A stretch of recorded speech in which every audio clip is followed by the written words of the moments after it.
Hello,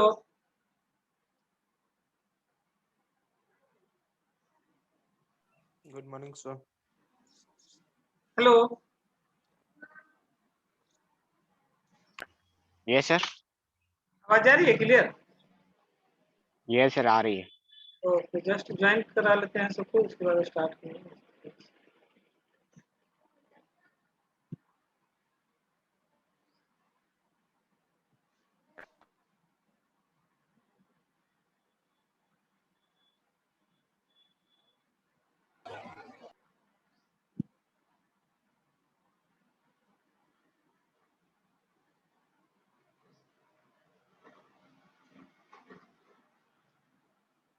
Okay, fine. So let's start with the class.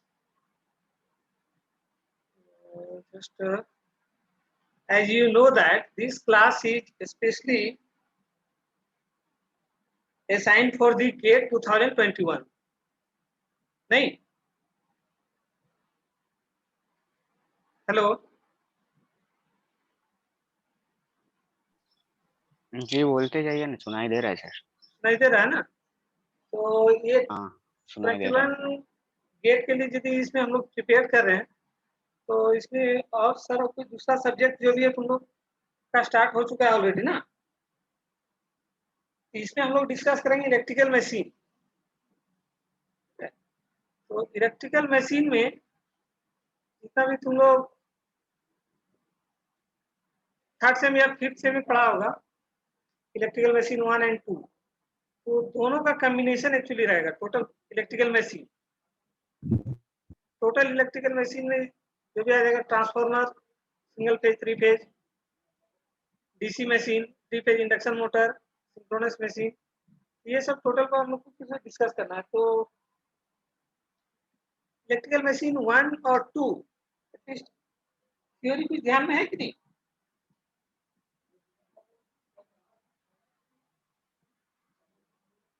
इसमें जो start करना है हम लोग को, जितना भी ज्यादा कंसंट्रेशन हम लोग को न्यूमेरिकल प्रॉब्लम पे देना है, ठीक है, गेट पर्पज से। तो यदि तुम लोग के पास कोई टेक्स्ट बुक है इलेक्ट्रिकल मशीन का, उसका भी न्यूमेरिकल सॉल्व कर सकते हो, ठीक है। और ज्यादातर हम लोग यहाँ जो भी डिस्कस करेंगे थ्योरी पोर्शन कुछ डिस्कस करने के बाद जो है सो ज्यादातर हम लोग कंसंट्रेट करेंगे न्यूमेरिकल प्रॉब्लम पे, ठीक है। तो आज यदि हम लोग स्टार्ट करेंगे सिंगल फेज ट्रांसफार्मर, तो कुछ ध्यान में है मशीन के बारे में?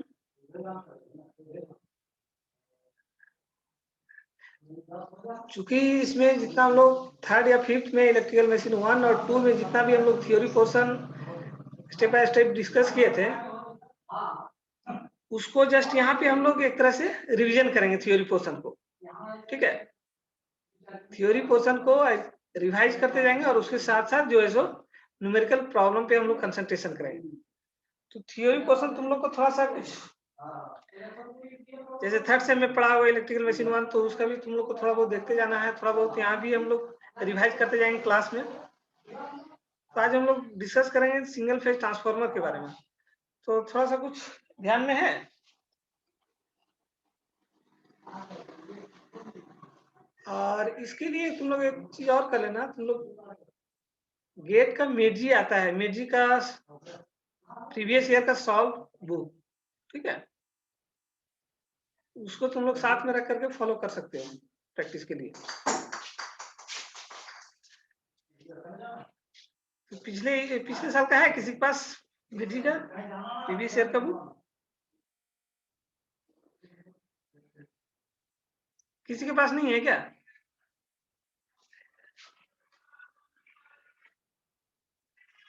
हेलो, कोई रिस्पांस नहीं कर रहे हो कुछ है? No sir.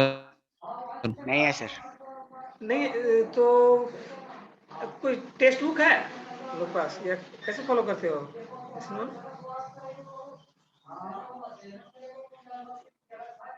टेक्स्ट बुक तो तुम लोग पास होगा ना, इधर सॉफ्ट कॉपी हो या हार्ड कॉपी हो, सॉफ्ट कॉपी तो होगा ही।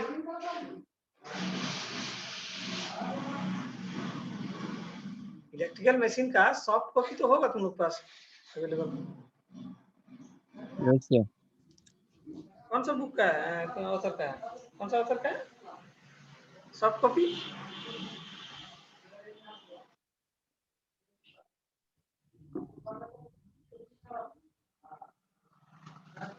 किसका है, कौन सा राइटर का है?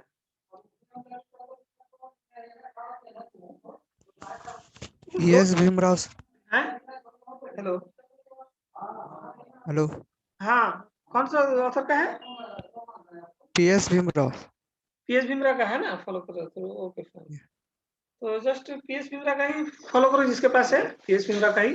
और इसके साथ साथ जो मेजी का प्रीवियस ईयर का आता है पेपर, जो भी प्रीवियस ईयर का इधर में 15 और 20 ईयर्स का आता है बुक एक, ठीक है, तो उसको जस्ट उसके साथ साथ जो भी टॉपिक्स कवर होगा उसके साथ उसको फॉलो करना, कंप्लीट उसको सॉल्व करना है, ठीक है।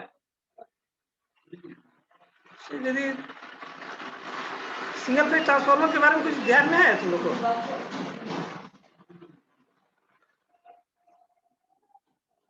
कुछ भी नहीं,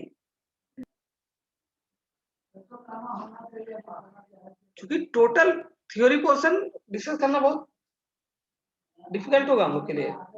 ज्यादातर हम लोग को कंसंट्रेशन करना है न्यूमेरिकल प्रॉब्लम पे, ठीक है। तो जितना हम थ्योरी यहाँ पे रिवाइज करेंगे उसको तुम लोग को घर में जाकर के थोड़ा बहुत उसमें टाइम देना पड़ेगा थ्योरी पोर्शन पे, ठीक है।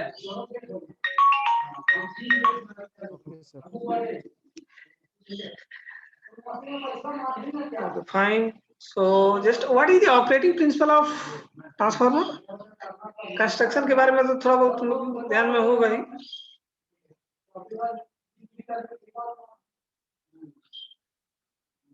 What is the operating principle of transformer? Total चीज ध्यान में रखना पड़ेगा एनालिसिस।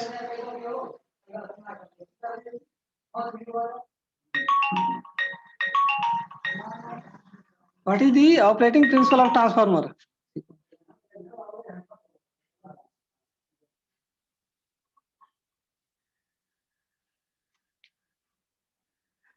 Hello. So ट्रांसफार्मर का ऑपरेटिंग प्रिंसिपल हम कैसे डिफाइन करते हैं?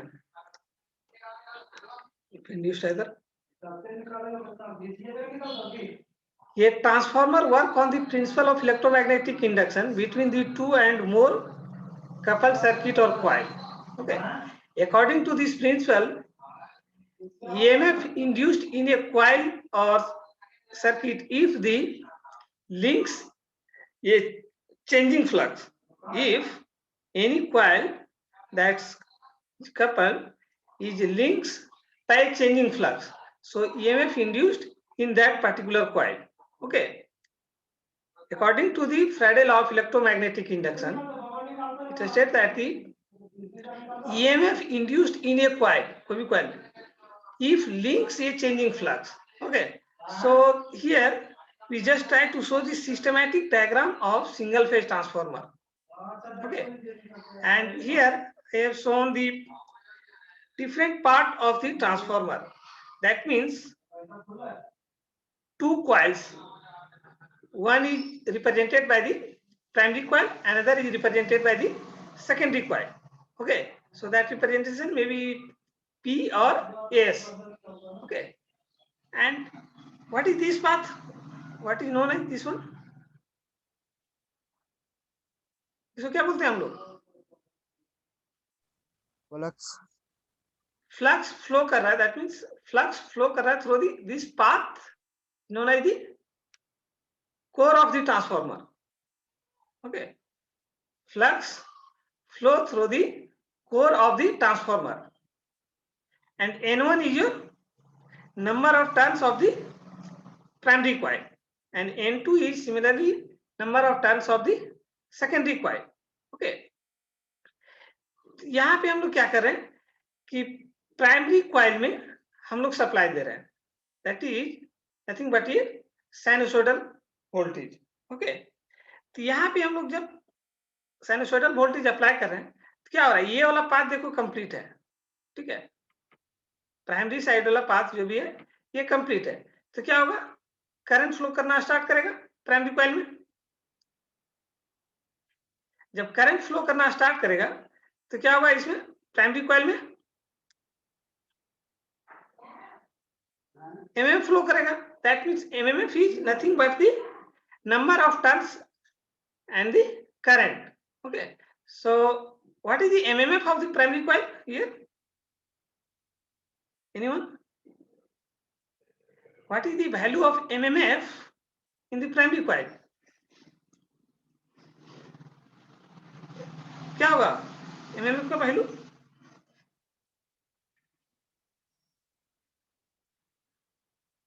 क्या बोले, number of turns, product of number of turns and current flow through this coil. तो नंबर ऑफ टर्न्स कितना है इसमें? 5. नंबर ऑफ टर्न्स कितना है प्राइमरी कॉइल में? N1. N1। एंड करंट कितना फ्लो कर रहा है? तो कितना रिप्रेजेंट किया? आई। आई ई जो सफिक्स में लिखे हैं उसको क्या बोलते हैं हम लोग? Exciting current. Exciting current. Exciting current को ही हम लोग यहाँ पे क्या किए, सफिक्स में ई से रिप्रेजेंट किए हैं। I for current and suffix में जो ई रिप्रेजेंट किए वो for the exciting current of the transformer. So MMF of the primary coil is nothing but the product of the number of turns into the current flow through the coil. So N1 into IE is your MMF of the primary coil. So due to this MMF linkage, this flux will be produced in the primary coil. Okay, flux will produced in the primary coil. That flux flow through this core of the transformer. Okay, so due to this flux linkage क्या होगा इसमें primary coil में? जब flux change करेगा primary coil में तो क्या होगा, according to the Faraday law क्या बोलते हैं, याद है? या तो स्टेटमेंट तो लिखा हुआ है ऑपरेटिंग प्रिंसिपल का। जब भी फ्लक्स लिंक से चेंजिंग फ्लक्स किसी भी कॉइल, इस कॉइल को जैसे यहाँ पे हम लोग सपोज एक्सप्लेन कर रहे हैं, तो प्राइमरी कॉइल में क्या हो रहा है, जो भी फ्लक्स प्रोड्यूस हो रहा है due to the primary MMF के कारण, तो इसमें क्या होगा, किसी भी कॉइल में स्टेटमेंट भी बोल रहे हैं, फ्लक्स का वैल्यू भी एक्सप्लेन कर रहे हैं। तो क्या लिखा हुआ है यहाँ पे, according to this principle EMF is induced in a coil.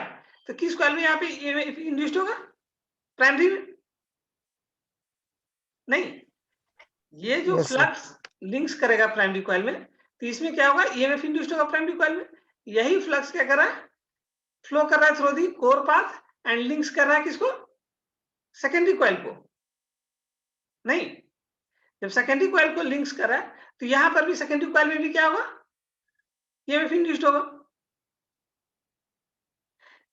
ये सब चीज तो पूरा तुम लोग theory portion operating principle of transformer तो कवर किया हो, थोड़ा सा ध्यान में रखना पड़ेगा। और थोड़ा सा यदि रेगुलर तुम लोग को थोड़ा सा रिवाइज करते जाना पड़ेगा सब्जेक्ट का जब, ठीक है। ये हम लोग यहाँ पे शो करें systematic diagram and different parameter of the transformer. Okay, यदि यहाँ पे हम लोग लोड कनेक्ट कर रहे हैं, ठीक है, तो ईएमएफ इंड्यूस्ड का कोई वैल्यू बताओ कितना होगा सो, प्राइमरी कॉइल है, प्राइमरी कॉइल और सेकेंडरी कॉइल में ईएमएफ इंड्यूस्ड इक्वल टू क्या होता है,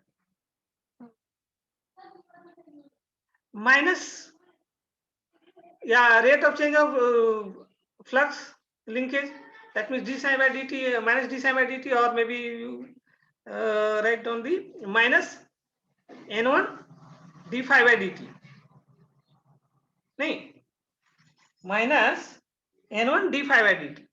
तो यदि यहाँ पे ईएमएफ इंड्यूस्ड होगा उसका हम लोग वैल्यू ड्राइव करने की कोशिश करें कितना होगा, उसी तरीके से क्या होगा, यहाँ पे सेकेंडरी में भी ईएमएफ इंड्यूस्ड होगा। अब सेकेंडरी में यदि यहाँ पे ईएमएफ इंड्यूस्ड होगा, अभी क्या है सेकेंडरी साइड का सेकेंडरी साइड में अभी क्या है, ओपन सर्किट है ना, ओपन पाथ है, तो क्या होगा, ईएमएफ सिर्फ इंड्यूस्ड होगा, इसमें कोई करंट फ्लो करेगा इसमें सेकेंडरी साइड में? No sir. नहीं करेगा। जब तक पाथ हम लोग इसको कंप्लीट प्रोवाइड नहीं करते हैं क्लोज पाथ, तब तक कोई करंट नहीं फ्लो करेगा। ठीक है, तो जस्ट यदि यहाँ पे हम लोग एक स्विच के थ्रू लोड कनेक्ट कर दें, ठीक है, और इस पाथ को यदि हम लोग कंप्लीट कर दें, तब क्या होगा, सेकेंडरी साइड से हम लोग लोड को ट्रांसफर कर सकते हैं पावर, नहीं, लोड को हम लोग ट्रांसफर कर सकते हैं। तो जस्ट एक सिचुएशन और हम लोग देख लेते हैं कि सबसे पहले हम लोग कंसीडर करते हैं आइडियल ट्रांसफार्मर कंडीशन। ठीक है, आइडियल ट्रांसफार्मर का कंडीशन क्या है, उसके बाद हम लोग वन बाय वन उस कंडीशन को जो अभी हम लोग आइडियल के लिए कंसीडर कर रहे हैं, दैट मींस उसको नेग्लेक्ट कर रहे हैं, उसको हम लोग को क्या करना पड़ेगा, फिर बाद में वन बाय वन कंसीडर करना पड़ेगा एक्चुअल ट्रांसफार्मर के लिए। तो आइडियल ट्रांसफार्मर कंडीशन क्या है, याद है हम लोगों को? आइडियल मतलब क्या होना चाहिए, what is the meaning of ideal?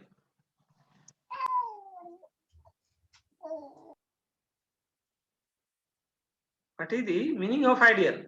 मतलब जो भी हम लोग पावर यदि यहाँ पे हम लोग प्राइमरी साइड में दे रहे हैं, ठीक है, वही पावर हम लोग को क्या होना चाहिए, सेकेंडरी साइड में मिलना चाहिए। दैट मीन्स ऐसा सिस्टम जो कि हम लोग जो भी इनपुट दे रहे हैं आउटपुट पे हम लोग को मिलना चाहिए, नहीं, that is known as pure ideal. तो यहाँ पे हम लोग क्या कंसीडर कर रहे हैं, यहाँ पे यदि हम लोग पावर सप्लाई कर रहे हैं तो क्या हो रहा है, जितना पावर यहाँ पे हम लोग इनपुट साइड में दे रहे हैं उतना पावर हम लोग को आउटपुट साइड में मिलेगा एक्चुअल ट्रांसफार्मर में।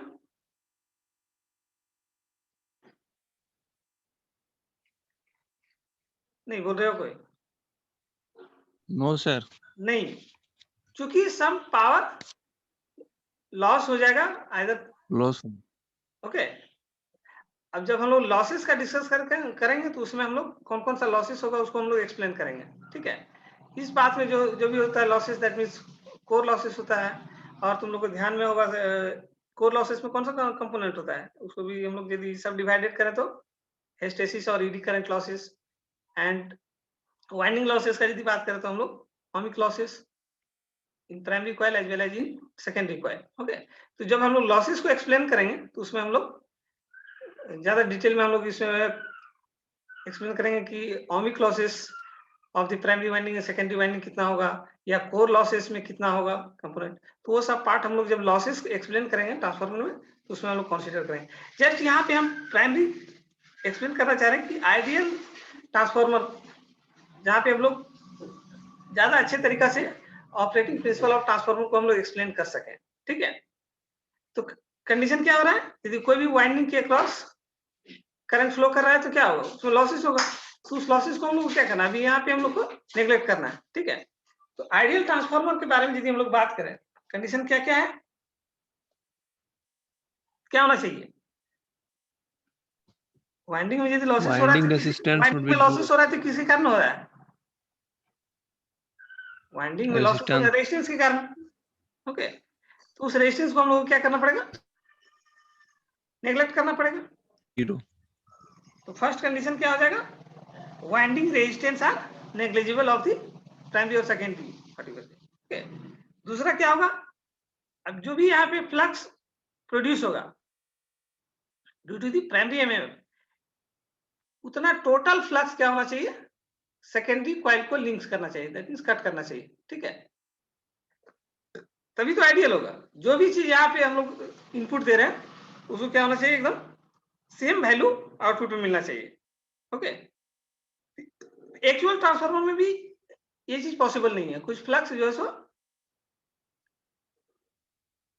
लीकेज करता है। ठीक है, तो उसको भी हम लोग लीकेज फ्लक्स जो है उसको कंसीडर करेंगे जब हम लोग एक्चुअल ट्रांसफार्मर को कंसीडर करेंगे। ठीक है, तो उसमें दिखाएंगे लीकेज फ्लक्स और एक्चुअल फ्लक्स, जो भी कुछ कंपोनेंट इधर से जो भी फ्लक्स प्रोड्यूस हुआ प्राइमरी कॉइल में वो कुछ लीकेज कर जा रहा है आयरन के थ्रू, and some flux will flow through the iron path through this dotted line. Okay, तो ये दूसरा कंडीशन हो गया, ठीक है। थर्ड वन क्या हो जाएगा आइडियल ट्रांसफार्मर के लिए? थर्ड वन क्या हो जाएगा? The core losses are negligible, that means जो भी लॉसेस हो रहा है इस कोर पाथ में उसको हम लोग को नेग्लेक्ट करना पड़ेगा। तो थर्ड कंडीशन क्या हो जाएगा? द कोर लॉसेस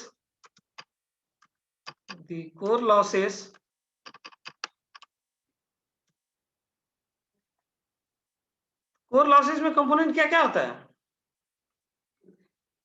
एक को बोलते हैं हिस्टेरिसिस लॉसेस,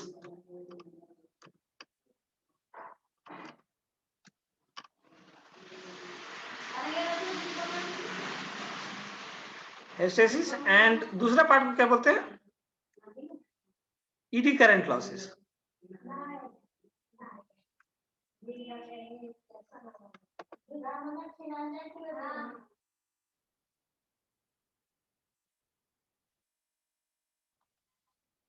Hysteresis losses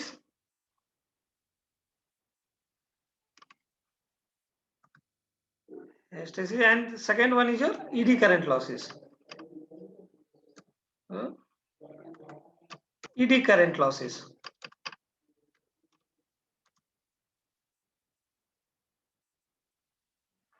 इसको क्या करना पड़ेगा? नेग्लेक्ट करना पड़ेगा। यदि आइडियल ट्रांसफार्मर हम लोग कंसीडर कर रहे हैं तो that means hysteresis and ED current losses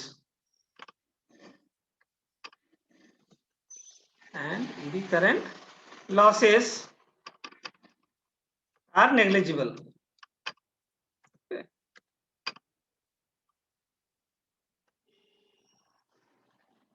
Negligible. Last one is your fourth, that means core has the constant permeability, that means magnetisation curve जो होगा इसका वो क्या होना चाहिए? लीनियर होना चाहिए। Okay, so core has constant permeability,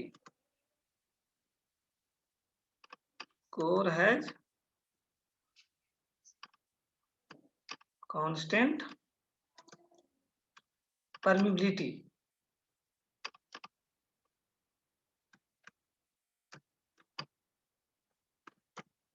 that means the magnetization curve for the core is linear. Magnetization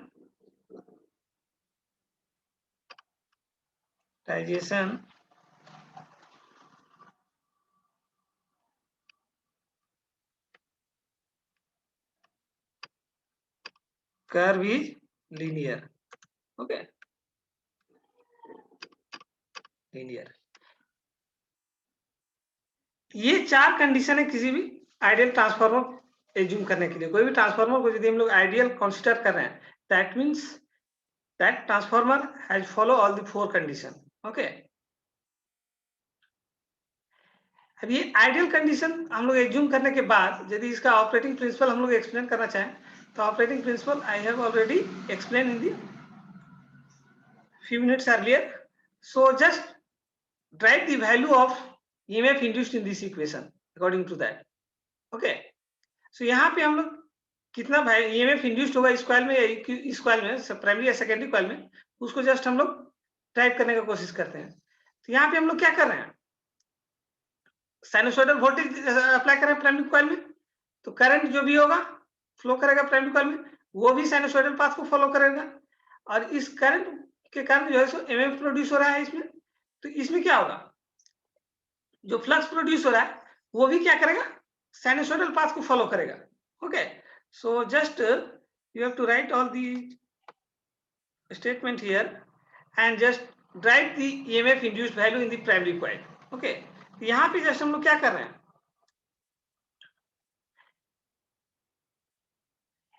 sinusoidal supply voltage दे रहे हैं। ओके, तो जस्ट हम लोग को क्या करना पड़ेगा? हम लोग यहाँ पे यदि कंसीडर कर रहे हैं द सप्लाई वोल्टेज,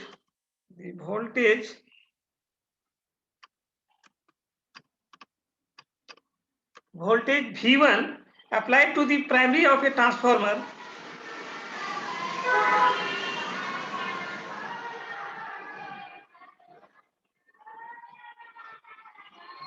जो भी फिगर में अभी एक्सप्लेन किया, जस्ट उसी को लिखना है स्टेटमेंट में, and then just V1 supply voltage कितना रिप्रेजेंट करें प्राइमरी साइड में V1 से, okay.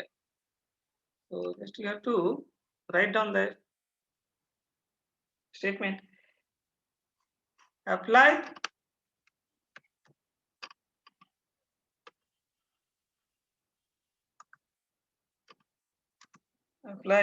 of a transformer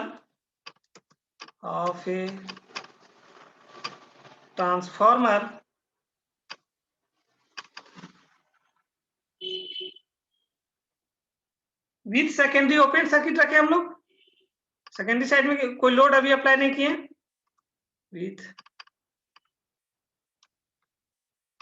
secondary open circuit, okay.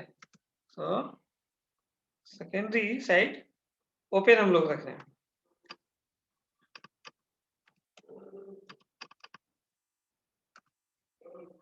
Secondary side open, okay,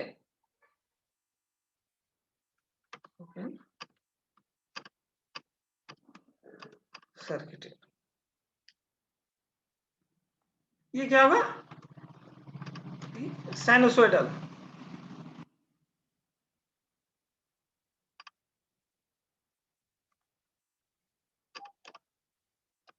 sinusoidal और भी that is nothing but a sine wave. जो voltage का wave form होगा वो किस तरह का होगा, साइन वेव फॉर्म होगा। साइनोसॉइडल वेव फॉर्म हम लोग अप्लाई कर रहे हैं, that means sinusoidal wave form.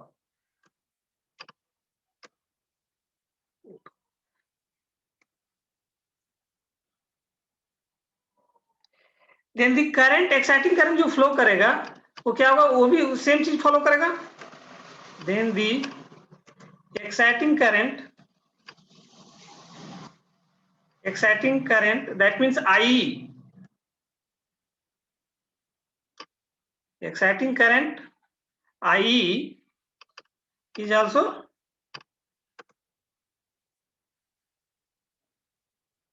sinusoidal waveform follow करेगा।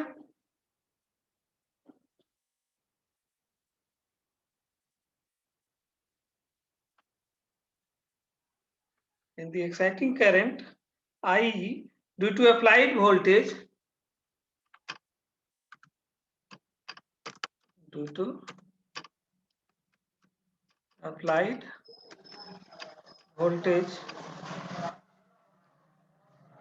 will also be sine wave,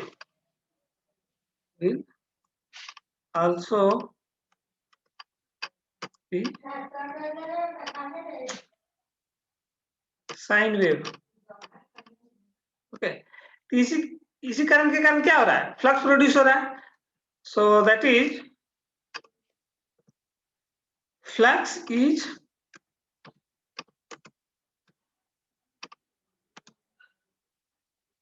also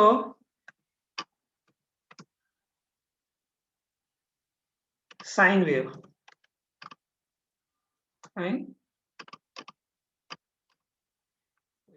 okay. तो हम लोग किसी क्वांटिटी को साइन वेव में कैसे रिप्रेजेंट करते हैं, कोई भी सिग्नल को साइन वेव में कैसे रिप्रेजेंट करते हैं,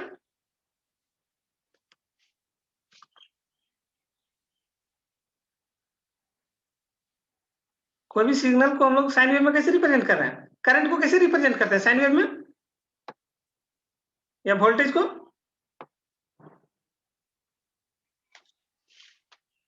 तो बहुत सिंपल चीज है ना, हम लोग इंस्टेंटेनियस वैल्यू ऑफ कोई भी सिग्नल का हम लोग साइनसॉइडल वेव में यदि रिप्रेजेंट करना चाहते कैसे रिप्रेजेंट करते हैं, एज वोल्टेज करंट, किसी एक का भी बोलो, जो भी पार्टिकुलर क्वांटिटी इक्वेशन, हाँ, just instantaneous value of either voltage या करंट का साइनसॉइडल में हम कैसे रिप्रेजेंट करते हैं, इंस्टेंटेनियस वैल्यू को Vm sin omega t। एक बार फिर से बोलो, बोलिए।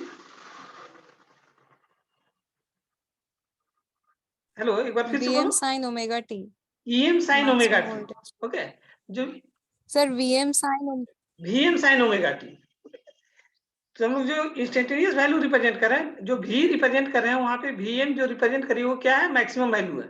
ओके, VM जो रिप्रेजेंट करी है मैक्सिमम वैल्यू। तो instantaneous value of V equal to क्या रिप्रेजेंट करते हैं? V maximum sine omega t. Okay, similarly हम लोग यदि करंट को रिप्रेजेंट करना चाहते हैं तो small i equal to capital I maximum sine omega t. यदि फ्लक्स को रिप्रेजेंट करना चाहते हैं तो किस तरह से होगा? साइनसॉइडल में सेम चीज होगा, small phi equal to phi maximum sine omega t. नहीं तो जस्ट यहाँ पे वैल्यू रिप्रेजेंट कर दो, flux phi equal to phi maximum sine omega t, phi maximum sine omega t. अभी तक ज्वाइन कर ही रहा है, phi maximum suffix maximum sine omega t, sine omega t.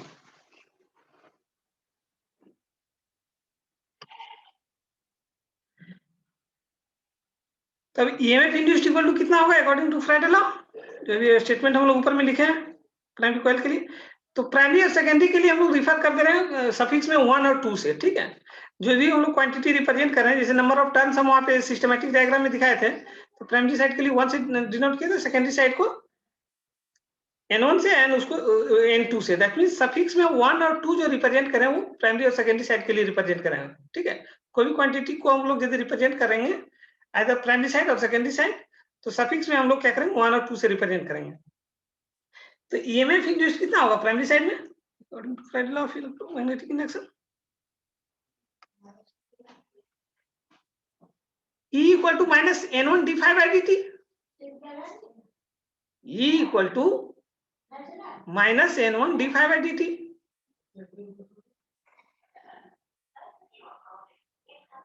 तो जस्ट इसको डिफरेंशिएट करो, कितना आएगा वैल्यू ईएमएफ इंड्यूस्ड का? E equal to minus number of turns कितना है प्राइमरी साइड के लिए यदि हम लोग निकालना चाह रहे हैं तो इसको भी हम लोग यहाँ पे क्या कर सकते हैं? सफिक्स में लिख सकते हैं। ठीक है, यदि प्राइमरी कॉइल में ईएमएफ इंड्यूस्ड लिख रहे हैं, प्राइमरी साइड में यदि ईएमएफ इंड्यूस्ड लिख रहे हैं तो इंस्टेंटेनियस वैल्यू, तो यहाँ पे सफिक्स में हम लोग क्या करेंगे? E1 से 1 से रिप्रेजेंट कर देंगे। ओके, 1 से यदि रिप्रेजेंट करें तो यहाँ पे कितना हो जाएगा? E1 equal to minus N1 d phi by dt। Number of turns कितना है प्राइमरी साइड में? N1, तो उसको हम लोग रिप्रेजेंट करेंगे N1 से। ठीक है, इसको जस्ट हम लोग क्या कर दिए? N1 से रिप्रेजेंट कर दिए into d phi by dt, d phi by dt just कितना हो जाएगा? d phi by dt,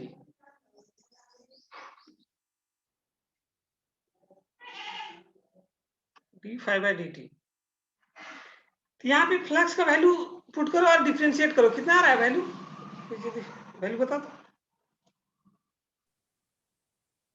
minus N1 omega pi m cos omega. Minus N1 omega, उसके बाद पूरा कंप्लीट डिफरेंशिएट करके बोलो ना,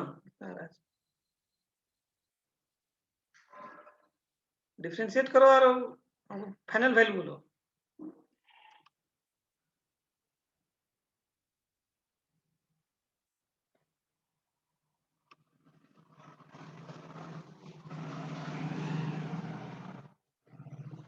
आया किसी का?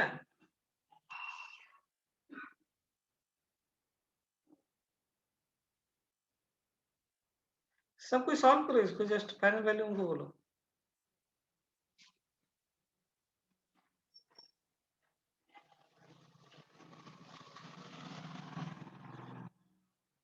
फाइव की जगह कितना हो जाएगा? 5 मैक्सिमम साइन ओमेगा टी। तो 5 का वैल्यू यहाँ पे हम लोग पुट कर दे रहे हैं, 5 मैक्सिमम साइन ओमेगा टी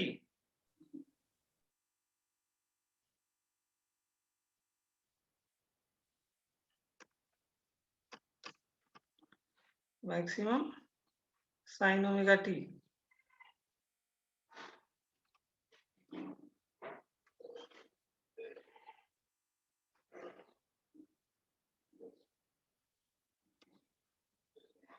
नीचे क्या आ जाएगा, डी टी। ये वैल्यू कितना हो जाएगा, डिफरेंशिएट करें तो ये फाइव मैक्सिमम इधर बाहर आ जाएगा, सिर्फ डिफरेंशिएट कितना होगा, d sine omega t by d t. तो साइन ओमेगा टी का डिफरेंशिएशन क्या होता है, साइन ओमेगा टी का डिफरेंशिएशन क्या होता है, cos omega t. Cos omega t. तो जस्ट उसी को वैल्यू पुट कर देना है। तो बाहर में कितना जो टर्म बचा उसको बोलो कितना आ रहा है, -n1 ओमेगा एक minute, pi maximum cos omega t. -n1 omega n1 omega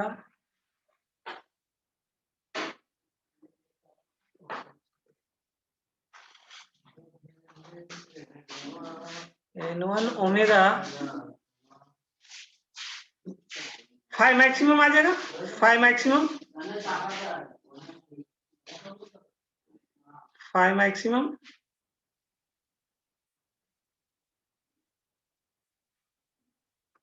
into cos omega t, 5 maximum into cos omega t, cos omega t. इसको हम लोग कुछ साइन के फॉर्म में लिख सकते हैं, माइनस कॉस ओमेगा टी को, माइनस कॉस ओमेगा टी को साइन के फॉर्म में लिख सकते हैं। ये बाहर में जो टर्म है इसको रहने देंगे, लेकिन इसको हम लोग लिखना चाह रहे हैं साइन के टर्म में, minus cos omega t. Minus cos omega t को साइन के फॉर्म में कितना लिख सकते हैं, sin omega t -π/2। Sine omega t -π/2। Just उसको रिप्लेस करो वैल्यू को, sine omega t -π/2।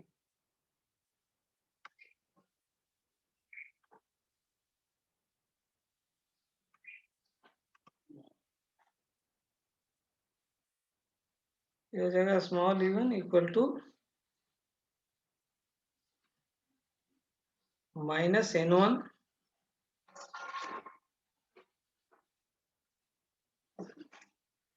Omega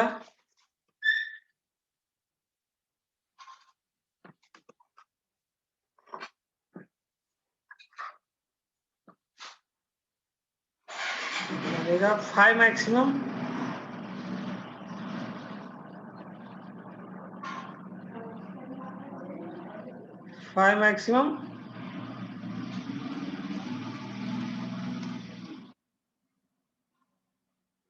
sine omega t -π/2, sine omega t -π/2।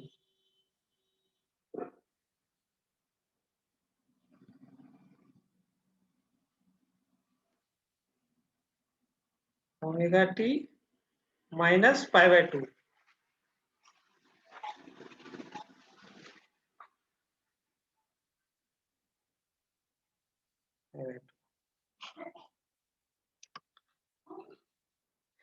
ये वाला वैल्यू जो है वो किसके बराबर होगा, सॉरी यहाँ पे भी माइनस लिख दिया ना, माइनस